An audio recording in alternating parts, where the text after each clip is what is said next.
샬롬! 청소년 사역팀 샤인에서 사역하는 박성광 강사입니다. 여러분 시험 잘 보셨나요? 누구나 한 번 이상은 학생 때 시험이 없으면 어떨까 하는 생각을 해보지 않았을까 싶은데요. 여러분은 어떤가요? 시험이 없는 것이 좋을까요? 있는 것이 좋을까요? 당장은 시험이 없는 것이 좋다고 이야기할지 모르겠지만 만약 시험이 없다면 우리 학교 생활은 어떻게 바뀔까요? 그리고 여러분, 시험이 아니라 만약 하나님의 심판이 없다면 우리 삶은 어떻게 바뀔까요? 하나님의 심판은 두렵지만 우리는 심판에 대한 두려움보다 심판을 통해 드러난 하나님의 권위와 영광, 그리고 그리스도의 구원과 하나님 나라에 집중해야 할 것입니다.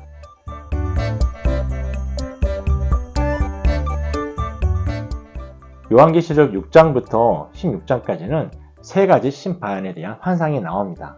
그 세 가지 심판은 두루마리의 7봉인과 7 나팔 그리고 7 대접인데요. 그 중에 우리는 첫 번째 환상인 두루마리 7 봉인 심판을 보고 있습니다. 오늘 이야기는 어린 양이 7 봉인 중 5번째와 6번째 인을 떼실 때 보인 환상에 대한 것입니다. 어린 양이 5번째 인을 뗄 때 요한은 하늘에 있는 제단을 보게 됩니다. 그 제단 아래에 있는 하나님의 말씀과 그들이 가진 증거로 말미암아 죽임을 당한 영혼들이 있었습니다. 그들은 땅에 거하는 자들에 대한 하나님의 심판이 속히 이루어지길 탄원하고 있습니다. 그러나 하나님은 그들에게 흰 두루마리를 주며 그들의 동무 종들과 형제들도 자기처럼 죽임을 당하여 그 수가 차기까지 잠시 동안 쉬라는 말을 듣습니다. 여기서 흰 두루마리는 이기는 자들에게 주어지는 보상을 상징하는데요. 즉 순교자들이 승리자임을 볼 수 있습니다. 세상은 그들을 죽임으로 자신들이 승리자라고 생각하지만 전혀 그렇지 않습니다. 하나님의 심판 앞에 서면 진정한 승리자가 누구인지 밝히 드러날 것입니다.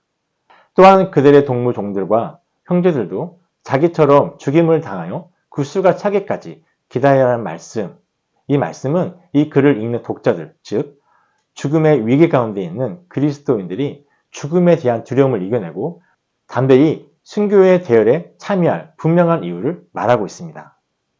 이 말씀이 여름방학에 장단기 선교사로 나아가는 풍삼 독자 여러분에게 큰 격려와 도전이 되길 기도합니다.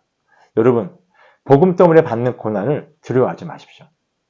복음은 순교자들의 피를 통해 전파되고 우리에게 왔으며 우리가 흘리는 피를 통해서만 이웃에게 전파될 수 있습니다.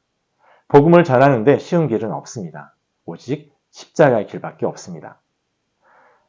그러나 우리가 꼭 기억해야 할 것은 현재의 고난은 장차 우리에게 나타날 영광과 비교할 수 없다는 것입니다. 순교자들이 입고 있는 이기는 자들이 받는 흰 두루마리를 생각하시기 바랍니다. 이어서 6번째 인이 떼지고 요한은 우주적 자연 재앙을 보게 됩니다. 대지진이 일어나고 해가 빛을 잃고 달이 온통 피같이 되며 별들이 우수수 떨어지고 하늘이 사라져버리고 모든 산과 섬이 제자리에서 옮겨지는 환상입니다. 이 환상은 하나님의 심판 때 하나님의 임재가 강력하게 나타남을 보여줍니다. 우리가 주목해야 할 것은 이때 이 땅의 임금들과 왕족들과 장군들과 부자들과 강한 자들과 모든 종과 자유인이 바위 틈에 숨어 산들과 바위를 향해 하나님의 얼굴에서 어린 양의 진노에서 가려달라고 말하는 모습입니다. 여러분이 위정자가 되고 부자가 되고 명예를 얻고 성공하는 삶을 바랍니다. 그러나 하나님 없이 하나님이 원하지 않는 방법으로 그 길을 가지 않기를 바랍니다. 그 누구도 하나님의 심판에서 벗어날 수가 없기 때문입니다. 오직 어린 양의 피로 구속받은 자들, 끝까지 하나님의 말씀을 향한 믿음을 지키며 복음을 전하는 자들만이 하나님의 심판대 앞에 담대히 나아갈 수 있습니다. 하나님 앞과 살아있는 자들과 죽은 자를 심판하실 그리스도 예수 앞에서 그가 나타나실 곳과 그의 나라를 두고 엄히 명하노니 너는 말씀을 전파하라.